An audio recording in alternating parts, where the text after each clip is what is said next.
Bonjour à tous. De quoi vous nous parlez, Thomas ? Cette semaine, le monde entier a les yeux rivés sur la Suisse.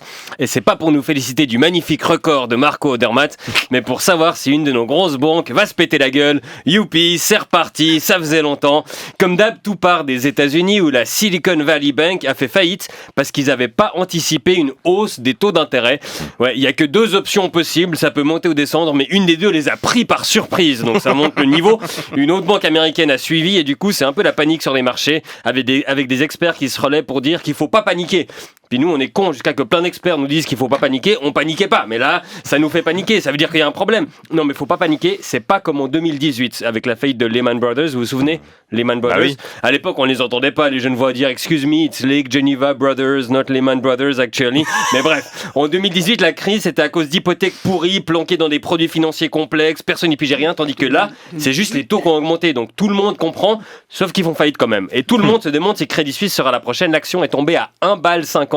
Je t'échange 5 Malabar contre une action Crédit Suisse. Mais les experts disent, faut pas paniquer, la banque est saine, elle a juste un problème de liquidité parce que les autres banques veulent plus lui prêter de fric. Attends, les autres banques qui ont infiniment plus d'informations et de compétences en gestion de banque que nous ne lui font plus confiance, mais nous on est censé pas paniquer, on nous prend pour des débilos. Moi je dis pas que j'y pige grand chose, mais les gens qui y pigent quelque chose veulent plus rien avoir à faire avec le Crédit Suisse, donc je conclus que c'est pas la teuf. Pour vous dire à quel point ça inquiète les puissants, la première ministre française Elisabeth Borne a demandé aux autorités suisses de s'en occuper. Merci Babette pour ce conseil, on n'y avait pas pensé. En France ils ont des centaines de milliers de gens dans la rue qui slaloment entre des montagnes de poubelles de la taille d'immeubles de 2 étages, ils arrivent pas à passer une loi au Parlement sans être trippés. Ils sont là, ça a l'air chaud en Suisse, on a fait quelque chose.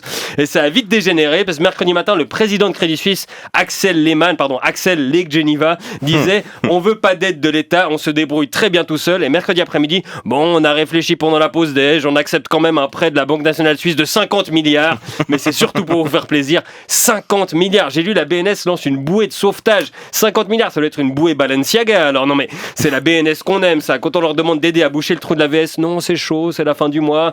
Quand on demande de l'aide, désolé, j'ai pas de monnaie sur moi, courage. Mais quand c'est Crédit Suisse, je te twin 50 milliards, est-ce que ça te va comme ça ?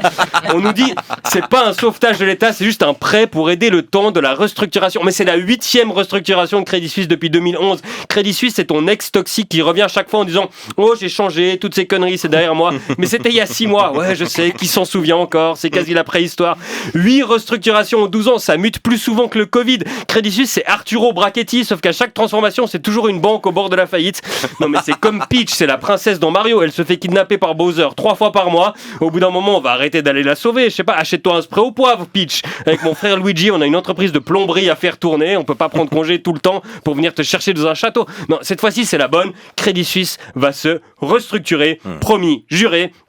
Elle n'aura plus rien à voir avec la banque qui a pris une amende de 536 millions pour avoir violé les embargos iraniens et soudanais, avec celle qui a payé 2,6 milliards d'amendes aux USA, 238 millions en France, 77 millions en Chine, 73 millions pour la manipulation du Forex, ou avec la banque qui a perdu des milliards dans les fonds d'investissement Archegos et Greensill, ou le scandale des bateaux de pêche au thon au Mozambique. Il y a tellement de scandales, on dirait que j'en invente certains.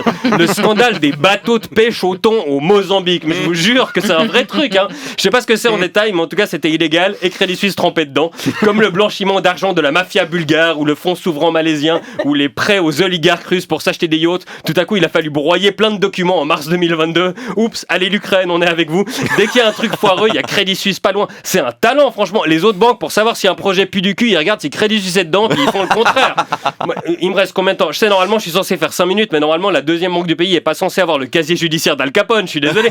Parce qu'il y a aussi les Swiss Secrets, les fonds saoudiens, les investissements climaticides, l'affaire des filatures d'anciens employés. Ouais, ils ont engagé des détectives pour suivre des employés qui partaient bosser pour la concurrence. Crédit Suisse, ils surveillent mieux leurs ex-collaborateurs que leurs milliards quand même. C'est justement pour ça qu'ils les surveillaient. Je pense que c'est pour découvrir comment les autres banques font pour pas perdre des milliards. Ça les intéresse. Mais heureusement, les régulateurs ont une solution. Ils vont demander à UBS de racheter Crédit Suisse. Ah bah super, c'est la seule banque à avoir eu plus de scandales que Crédit Suisse. Bah si, il y a les fonds des errances, le Crédit Lombard, l'affaire Madoff, la fraude fiscale en Belgique, Grande-Bretagne, France, Suisse. Ah, ok, j'arrête, je sais que vous avez une émission à faire derrière. On n'a pas le temps. Mais mettre le Crédit Suisse sous tutelle de l'UBS, c'est une magnifique idée. J'ai un enfant turbulent, on va le placer en famille d'accueil chez Kanye West, ça va le canaliser un peu. Non, le but c'est de créer un champion national, ils disent. Au lieu de 2 gros trucs qui peuvent faire beaucoup de dégâts, on aura un très très gros truc qui peut faire très très beaucoup de dégâts. Ça rassure vachement, parce que plus c'est gros, plus c'est facile à gérer, c'est bien connu. Demandez à l'URSS ou à l'Empire dans Star Wars ou à la RTS. Vous vous souvenez, Jonas, cette histoire du mec qui piquait dans la cagnotte des candidats? Arrêtez avec ça. Pardon, c'était juste pour réveiller Jonas. Et qui est responsable de cette débâcle? Les dirigeants actuels de la banque, les anciens? Ben non, puisque chaque année, les actionnaires votent pour leur donner une décharge de responsabilité, juste avant de voter pour leur donner un salaire de plusieurs millions. Mais attention, compte tenu des mauvais résultats, ils se sont payés moins cette année. Le directeur a touché que 2,5 millions et le président que 3,2 millions. J'en profite pour leur rappeler les coordonnées de la soupe populaire de Zurich. Alors c'est Almenstrasse 99, Phil Gluck, Urs und Axel. Parce que les dirigeants, pour qu'ils puissent être poursuivis, il faut prouver qu'il y a eu infraction volontaire. Dans le droit suisse, l'incompétence n'est pas punissable. C'est pour ça que les dirigeants de Swissair ont rien eu en 2001, ceux de l'UBS rien en 2008, et ceux de Credit Suisse auront rien. Enfin si, des parachutes dorés, des appartements à Monaco, des chalets à Zermatt et des postes dans d'autres conseils d'administration. Parce que dans ce milieu, il faut avoir la mémoire courte. Le système ne marche que si les différents acteurs se font confiance les uns les autres.